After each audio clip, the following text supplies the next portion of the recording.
पहली बात तो ये है कि समता सैनिक दल को हमको गांव-गांव तक ले जाना चाहिए, जुबान-जुबान तक ले जाना चाहिए, क्योंकि लोग अनभिज्ञ हैं।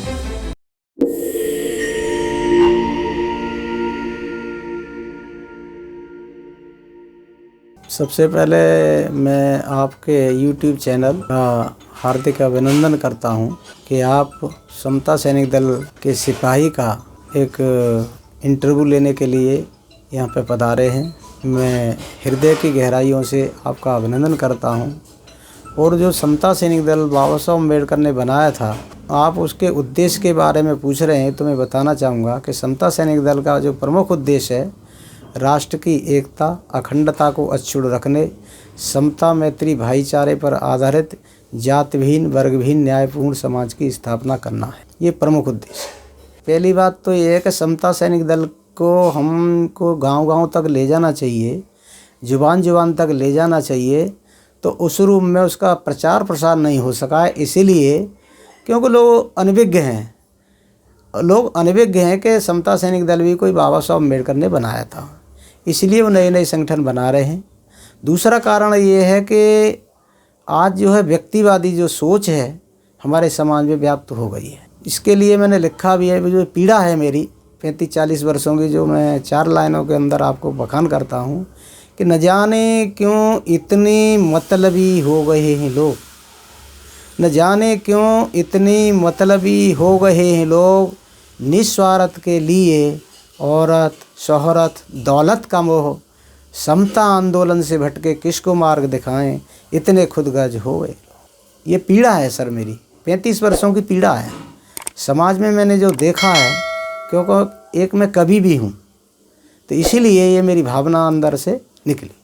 पौध विहार बनवाना, व्यायामशाला बनवाना, अंबेडकर भवन बनवाना, रविदास मंदिर बनवाना और खेलकूद के लिए बच्चों को प्रोत्साहित करना, शिक्षा के लिए प्रोत्साहित करना, हमारे बच्चे पढ़ें लिखें, डॉक्टर इंजीनियर प्रोफेसर बने, IAS IPS बने और इस देश के हुक्मरान भी बने। तो इसीलिए जो मेन उद्देश्य यही है कि समाज हमारा किस तरह से जागरूक हो। दूसरा ये है कि सही मायने में आपका ये सही प्रश्न है कि समता सैनिक दल के रूट्स क्या हैं। वो रूट्सों पे हम खरे नहीं उतरे और समता सैनिक दल में कुछ हमारे सम्मानित साथी जो अपना व्यक्तिगत लाभ चाहते थे, वो इसके अंदर एंट्री कर गए और उसकी वजह से ये समता सैनिक दल जो है आज जो है बिखर सा गया है। आज तो हम केवल आज की परिस्थिति में हम केवल इसको एक तरह से नाम चला रहे हैं। जो काम होना चाहिए हकीकत में समता सैनिक दल का, वो काम हम नहीं कर पा रहे। बाबा साहब अम्बेडकर ने सबसे पहले 1924 के अंदर बहिष्कृत हितकारिणी सभा बनाई थी। 1924 के अंदर 23-24 सितंबर को ही उसी के साथ साथ बाबा साहब ने समता सैनिक दल की भी नींव रख दी थी, जो कि आर्मी इक्वलिटी फोर्स के नाम से थी। तो बाद में जो है इसका रूप परिवर्तित करके समता सैनिक दल के रूप में, क्योंकि लोग हमारे अंग्रेजी जानते नहीं थे, इसलिए इसका नाम जो है उसका मतलब भी हिंदी में समता सैनिक दल है। तो समता सैनिक दल के माध्यम से पूरे देश में कार्रवाई होती रही। लेकिन बाबा साहब अम्बेडकर ने जब समता सैनिक दल बनाया और बाबा Saheb Ambedkar MA PhD DSc DLit वारटला तमाम डिग्रियां हासिल करने के बाद जब वो अपने समाज को समझाना चाहते थे, तो एक जो व्यवस्था थी, विषमतावादी लोगों की जो व्यवस्था थी, वो उन पर डंडे लाठी से प्रहार करती थी और उनकी सभाओं को नहीं होने देती थी। जैसा कि महाड़ का सत्याग्रह ही था हमारा 20 मार्च 1927 का, उसमें भी बहुत ज़्यादा बाबा साहब तो बच गए, उनके चोटें आईं। तो इसीलिए उन्होंने समता सैनिक दल को एक सुरक्षा कवच के रूप में बनाया कि जहाँ कहीं भी कोई भी हमारे लोग समाज के हित में काम करेंगे तो समता सैनिक दल सुरक्षा कवच का काम करेगा। तो इसलिए बनाया था। लेकिन आज भी यानी उस समय ऐसे समय में बनाया, इस देश के अंदर बड़ी छुआछात थी, भेदभाव था, जातिवाद था, इंसान को इंसान नहीं समझा जाता था, जानवरों जैसा व्यवहार किया जाता था। उसके कमर में झाड़ू, गले में मटका होता था थूकने को, और वो दोपहरी के समय में, जो दोपहरी की समय होता है, उसके अंदर निकलता था कि उसकी परछाया, उसकी छाया किसी दूसरे जो है, जो जिनको हम जनरल कास्ट कहते हैं, अपर कास्ट कहते हैं, उनके ऊपर ना पड़ जाए। तो ऐसा घिनौना कार्य कर रहे थे। और उस दौरान में बाबा साहब ने जब ये महाड़ का सत्याग्रह प्रारंभ किया तो ऐसे समय में उन्होंने एक ऐतिहासिक कार्य किया कि भाई कम से कम हमारे जो लोगों को, जिस तालाब के अंदर यानी जानवर पानी पी सकते थे, लेकिन यहाँ का जो अछूत था, जो दलित था, उसको पानी पीने की बात छोड़ो, रास्तों पे भी चलने का अधिकार नहीं था। तो इसलिए बाबा साहब ने ये सुरक्षा कवच के रूप में आर्मी इक्वलिटी फोर्स बनाई, समता सैनिक दल बनाया। और महार रेजिमेंट से कुछ रिटायर्ड जो सैनिक हैं उनकी यूनिट बनाई सबसे पहले बाबा साहब अम्बेडकर ने। और इस तरह से जो है इस समता सैनिक दल को आगे बढ़ाने का काम किया। साथ ही तो समता सैनिक दल ने सबसे पहला जो आंदोलन किया बाबा साहब के नेतृत्व में, वो 1927 में किया। उसके बाद बाबा साहब अम्बेडकर ने जब वो लंदन गए थे, जो कॉन्फ्रेंस में गए थे और वहाँ से वापस आ रहे थे और जा रहे थे, तो जो जिन्ना साहब थे उन्होंने देखा कि भाई ये जो, जब उनको रिसीव करने आए या छोड़ने गए उनको, बाबा साहब को समुद्र तक, पहले समुद्र यात्रा से जाते थे बाहर, तो उन्होंने कहा साहब ये तो आपका संगठन बड़ा बलशाली है, मैंने तो पहली बार देखा है और मैं तो बड़ा प्रभावित हूँ कि आपने एक बहुत ही अच्छा कार्य किया है। तो उन्होंने स्वयं जो है उन्होंने भी सल्यूट किया था समता सैनिक दल के लिए। और दूसरी जो लड़ाई है, उन्होंने बाबा साहब अम्बेडकर ने 31-32 में जो जिन मंदिरों को हमारे लोग बनाते थे उनमें भी जो जाने का अधिकार नहीं था, तो मंदिर प्रवेश का आंदोलन किया, तो भी समता सैनिक दल उनके साथ रहा। तब भी समता सैनिक दल के लोगों ने बाबा साहब अम्बेडकर को बचाया, मुकदमा चला, फिर जीते बाबा साहब।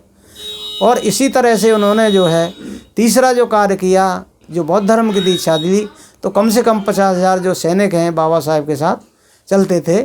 और वो जो सारा का सारा प्रोग्राम था दीक्षा का, जिसमें 10 लाख लोगों ने बौद्ध धर्म की दीक्षा ली थी, तो पूरा का पूरा जो है समता सैनिक दल देख रेख करता था। और मैं दिल्ली की बताऊंगा आपको, दिल्ली में 1946 में जब बाबा साहब आए थे और दिल्ली का कंपनी बाग है, जब उसमें उनका स्वागत किया गया था, तो दिल्ली में भी हमारे सरदार देवी सिंह थे जो कि घोड़े पे चलते थे बाबा साहब के साथ में, जब दिल्ली में रहते थे।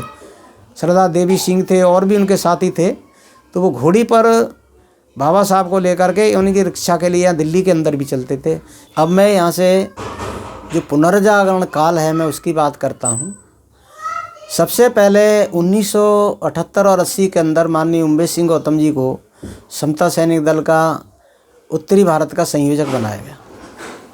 और उसके बाद एक गंभीर जो चिंतन हुआ डॉक्टर अम्बेडकर भवन पे 1985 के अंदर हुआ। सन 1985 में 5 सदस्यीय कमेटी बनाई गई और कम से कम 7 घंटे की लगातार मीटिंग हुई। तो 7 घंटे की मीटिंग में सबसे पहले उम्मेश सिंह गौतम, उस कमेटी के संयोजक जो मंडल बनाया था उम्मेश सिंह गौतम, उसके बाद JP Nagvanshi, doctor CP Singh, NP Nishant और मैं स्वयं बीडी सुजात उस संयोजक कमेटी के सदस्य बने।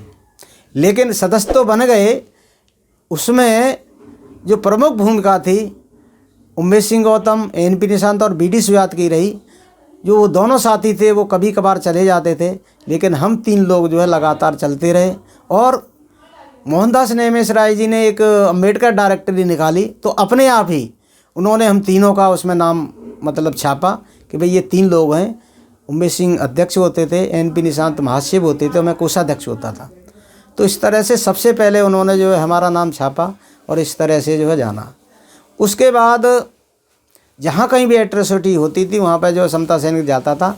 जहाँ तक आप संगठनों की बात कर रहे हैं, जो सुबेरे वाली प्रातःकालीन शाखा है, तो उस दौरान में 80 मतलब आपके 2000 तक लगातार, यानी 90 से, क्योंकि मैं उनके साथ जुड़ गया था, तो 90 से और 2000 तक दिल्ली एनसीआर में ही हमारी कम से कम 165 संघाएँ थीं। और हमारे यहाँ भागीरथी विहार में भी शाखा लगती थी, संघाएँ लगती थी। हमारे छोटे भाई हैं जो अभी दुकान कर रहे हैं, प्रेमपाल सिंह जी, वो ज़िले के महासचिव होते थे, इस ज़िले के, पूर्वी ज़िले के। और राजेंद्र पाल गौतम उसमें जो है अध्यक्ष होते थे, मैं आपको बता रहा हूँ। मैं तो इनके साथ जो जुड़ गया था, लेकिन इसके साथ ही फिर दूसरे साथी भी, अनेक साथी देख देख करके कि भाई बहुत अच्छा कार्य चल रहा है, तो AR जोशी जी भी इसमें मतलब सम्मिलित हो गए धीरे धीरे कि भाई ये तो बहुत अच्छे हैं। और हम एक जो 26 अलीपुर रोड है, हमारा ये होता था कि सबसे पहले हमने जो सबसे पहला जो मार्च निकाला था सन 88 के अंदर, वो जो है गोकुलपुर गांव से निकाला था। तो गोकुलपुर गांव के अंदर 60-70 बच्चे थे, मडौली गांव के अंदर 60-70 बच्चे थे, दिनेश कमांडर थे, यहाँ पे मनीराम गौतम थे जिनकी डेथ हो गई है। तो हम लोग जो है ना यहाँ पर सन 88 में ही हमें बाबा साहेब के जो पौत्र हैं माननीय प्रकाश राव अम्बेडकर ने उमेश सिंह गौतम जी को झंडा थमाया था यहाँ से, और इस तरह से फिर जो है झंडा जब थमाया तो यहाँ से हमने साइकिल मार्च निकाला और अम्बेडकर भवन तक गए पहली बार, और वहाँ पे जातिवाद का पुतला फूंका झंडे वाला चौक पे, मैं आपको बता दूँ। उसके बाद फिर हमने नेक्स्ट ईयर निकाली अपनी साइकिल मार्च। तो पहले वहाँ जा कर के अम्बेडकर में जा कर के फिर हम वापस आए, तो हमने ये जो अपना मौजपुर चौक है इस पर जो है अपना वो मार्च को समाप्त किया। उसके बाद बताया कि भाई बाबा साहब अम्बेडकर का ये आंदोलन चल रहा था कि ये 26 अलीपुर रोड है, बाबा साहब का अंतिम निवास स्थान है, इसको मुक्त कराया जाए। तो फिर उसके बाद हमारे जब भी साइकिल मार्च निकलता था जिसमें हज़ारों की संख्या में सैनिक होते थे, तो उनको लेकर के हम ज़्यादातर जो अपना 26 अलीपुर रोड है, 26 अलीपुर रोड है, वहाँ पे हम उसका समापन करने लगे। तो इस तरह से लगातार चलता रहा। जहाँ कहीं जुल्म जाती होती, हमने ग्रेटर नोएडा के अंदर बहुत बड़ी लड़ाई लड़ी। वहाँ किसानों को मुआवजे की बात चल रही थी, बहन जी की सरकार बन गई थी 3.5 महीने के बाद। तो वहाँ पे एक केस ऐसा हो गया कि जो क्षेत्रीय कमांडर थे वहाँ के गाजियाबाद ज़िले के, तब तक जो है वो ये ज़िला नहीं बना था ग्रेटर नोएडा गौतम बुद्ध नगर, तो उन्होंने एक जो है वहाँ पे हमारे से बिना विचार किए ही वहाँ पे एक उन्होंने मार्च निकाल दिया। तो मार्च जब उन्होंने निकाल दिया तो उन्होंने रास्ता रोक दिया कि भाई जो हमारी ज़मीनें हैं, हमारी ज़मीनों को जो मुआवजा है हमें दिया जाए। तो मैं आपको बता दूं, जब उन्होंने लगा दिया फिर हम लोग भी वहाँ पहुँच गए। तो वहाँ पे 25-25 हज़ार के चेक हमने तमाम जो जिनकी ज़मीनें उसमें आ गई थी रोड के अंदर, तो 25-25 हज़ार के चेक हमने तुरंत जो वहीं पे, ये पहली बार हुआ कि किसी शासन प्रशासन ने वहीं पे चेक काट के दिए। ये समता सैनिक दल की ताकत थी। बाद में जब लोगों ने प्रदर्शन किया तो उसके अंदर 26 लोग, क्योंकि उन्होंने जो है वो बहन जी की सरकार चली गई थी और राष्ट्रपति शासन था। जब राष्ट्रपति शासन था वहाँ पे, तो राष्ट्रपति शासन के कारण जो है सरकार तो थी नहीं कोई, राज्यपाल का शासन चल रहा था, सरकारें सब कोई नहीं थी उस समय उत्तर प्रदेश में। और उन्होंने फिर जो है दोबारा से वहाँ पे रास्ता रोक दिया। जब रास्ता रोका तो हमारे समता सैनिक दल के 26 जवानों को गिरफ्तार कर लिया, क्योंकि बीजेपी के किसी कार्यकर्ता ने वहाँ पे शिकायत कर दी कि भाई ये लोग जो है यहाँ पे रास्ता रोक रहे हैं, लोगों को परेशान कर रहे हैं, कोई हारी है, बीमारी है। तो इस तरह 26 लोग गिरफ्तार हुए और अखबार के अंदर ये छपा कि ट्रैफिक पुलिस वालों ने ट्रैफिक पुलिस वालों को मारा। ये आपको बता दूं, मैं गिरफ्तार हुए क्योंकि उनकी वर्दी भी सफ़ेद थी, हमारी भी वर्दी सफ़ेद थी। तो ये पहली बार ऐसा इतिहास में रहा। लेकिन शासन प्रशासन के अधिकारियों के माध्यम से डासना जेल के अंदर पूरी टीम गई, उसमें AR जोशी जी भी थे, अजीत जोगी को भी लाया गया, क्योंकि समता सैनिक दल के संविधान में है कि शासन प्रशासन में जो लोग हैं उनकी मदद से अपने समाज को आगे बढ़ाना, उन लोगों को छुड़ाना। तो 26 लोगों में मुकदमा चले और वो अब ख़त्म हो गया है। इसी तरह से 2000 में एक विधायक ने ये बाबा साहब की मूर्ति लगाने के लिए विधानसभा के अंदर जो है चिट्ठी दी थी। तो उस व्यक्ति ने कहा कि भाई मैं नहीं लगने दूंगा।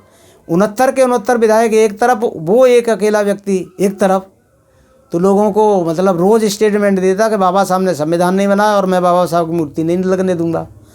तब फिर जो है समता सैनिक ने सोचा कि यदि गली मोहल्ले में पिटाई करेंगे तो कोई मैसेज नहीं जाएगा, तो यानी पुरानी चप्पल पहन के और कानों से रख के और नारा रख के इस तरह से सामने देख के जी। तो इस तरह से जो है गए विधानसभा के अंदर और उस मूर्ख का काला मुंह किया।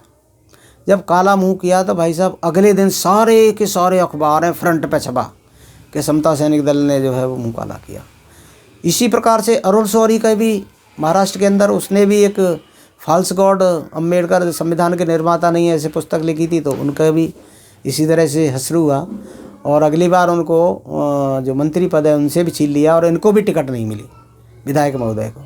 तो ऐसे ऐसे बड़े ऐतिहासिक काम किए हैं। और इसी को देखो मज़े की बात कि इस बात को भी ध्यान रखते हुए यानी जो कांग्रेस की गवर्नमेंट ने उसमें उस समय हमारी वो कृष्णा तीरथ जी जो उस समय मंत्री थी, समाज कल्याण मंत्रालय उनके अंडर में था, तो डॉक्टर अम्बेडकर रत्न अवार्ड 2001 में दिया और उस समय हमारे राष्ट्रीय अध्यक्ष डॉक्टर सीपी सिंह जी थे। यानी गौतम जी ने रिजाइन कर दिया था काम करते करते जो है, क्योंकि बहुत लंबे समय तक कार्य किया। तो उसके बाद जो है डॉक्टर सीपी सिंह बने, 15 महीने के बाद उन्होंने त्यागपत्र दे दिया। उसके बाद एनपी निशान जी बने, वो 6 साल तक रहे। उसके बाद 6 महीने के लिए के आनंद जी बने अध्यक्ष। उसके बाद AR जोशी जी बने, फिर गुरचरण सिंह जी बने 3 साल के लिए। गुरचरण सिंह जी के बाद फिर आदरणीय AR जोशी जी बने। तो 2018 में माननीय ओवैसी गौतम को दोबारा से इसका अध्यक्ष बनाया गया।